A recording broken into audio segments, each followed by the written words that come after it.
It is my pleasure and honor to introduce our next Brava honoree, Stacey Tisdale.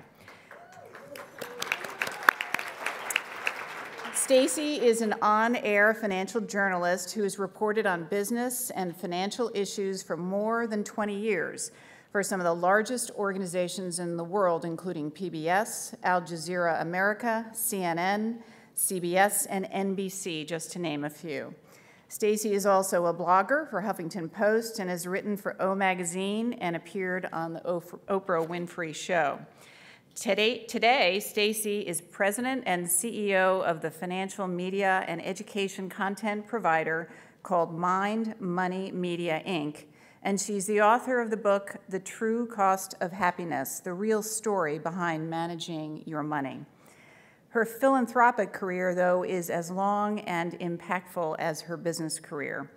Recognizing how important financial literacy is to the success of a person's future, Stacey has committed her talent to educating students. In conjunction with NFL Hall of Famer Ronnie Lott's All Stars Helping Kids Foundation, Stacey has created a financial literacy curriculum called Winning Plays for elementary through college-age students. In 2010 and 2011, Winning Plays was awarded the U.S. Department of Education's Excellence in Economic Education Award. And in 2011, Stacey received the National Association of Black Journalists Community Service Award for this program.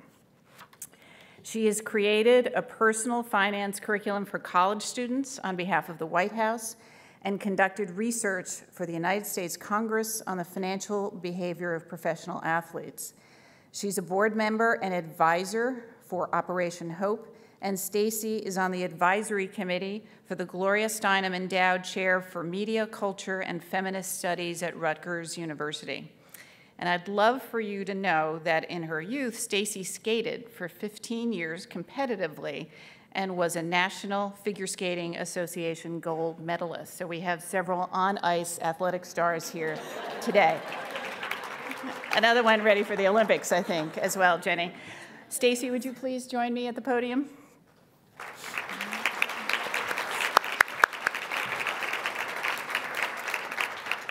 For your commitment to excellence professionally and within your community, the YWCA would like to honor you with this 2017 Brava Award. Congratulations. Congratulations. I think we're going to have a skate-off after this. This is really amazing. You're a beautiful tapestry to look out upon. And I'd want to, first of all, like to begin by thanking the YWCA for this amazing honor. We have a long, beautiful history together. And I'd like to thank my friends, my best friend, Wendy's here, friend David's here, Christopher, my father, my cousin Michael, and especially my son Christopher. I would love to thank you for sacrificing this day of school. You know, it was just such a struggle on the heels of that snow day yesterday. Yeah, thanks so much for that. I really appreciate that. Well, as I reflected on this amazing honor and on my life and kind of how I got here, experiences, relationships, the word that kept coming up again and again was the word range. And I had to look no further than my own parents to see where my early impressions of that concept came.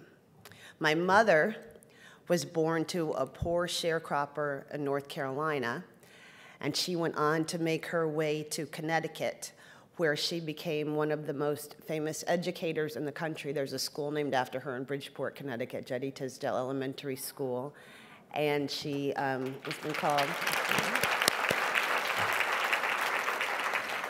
and she's influenced countless lives, testified before Congress to help educators across the country.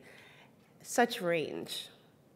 Then there's my dad, who joined us today. Thank you so much. From his birthplace in Virginia, my father made his way to Connecticut, becoming a star athlete. He's in the College Football Hall of Fame, going on to a life in education and politics that is unprecedented. He runs for over 40 years the biggest anti-poverty agency in the state of Connecticut, has brought in millions of dollars to help the needy in this state.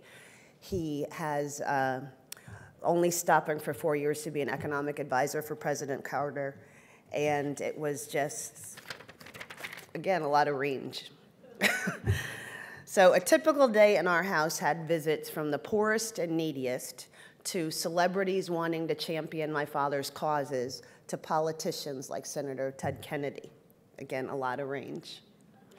And as for me, a typical week might include a visit to my old friends in Westport, my old school friends. I left the state when I was 11 to be a figure skater and live with my coaches, to attending political rallies in the most dangerous parts of Connecticut with my parents, heading back to Janesville, Wisconsin to train with my fellow skaters. A lot of range. So the people that I've met through my experiences and my parents' experience have been a diverse bunch, to say the least. But what I've been able to observe is that there's a place in each of us that is beyond our differing political views, beyond racial differences, beyond cultural differences, and gender. Because everyone I've come to know through my career, my life, my experiences, and our attraction to each other and our connection to each other was much bigger than any differences we had between us, because there were many. There was a lot of range. Racism, fear, violence, domestic violence, they make us forget our depth and our range. So to the YWCA, from the bottom of my heart, I can simply say brava for taking on these challenges and for helping us to transcend these limitations by your very mission, to helping to free us to be who we truly are, human, our humanity. So my prayer for all of you is that you live your lives courageously, reminding yourselves and each other that we were all born with everything we need inside. Live your life knowing that the love that creates and sustains you with every breath is unconditional and eternal. Live life knowing that you are perfection, and never forget that we were all born with limitless range. Thank you so much for this honor.